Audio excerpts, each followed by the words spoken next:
let's unbox the Sprouting Company sprouting kit so we can grow some sprouts at home. Beautiful packaging. We have broccoli and salad mix seeds. This is the setup.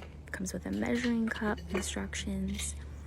So first we're going to do the broccoli. So 1/4 cup of broccoli seeds. And we're gonna put the lid on. Then we're gonna fill it up with water. Give it a good shake and rinse. We're gonna do that a couple times. And now we're gonna fill it with water, let it sit for 8 hours out of the sun.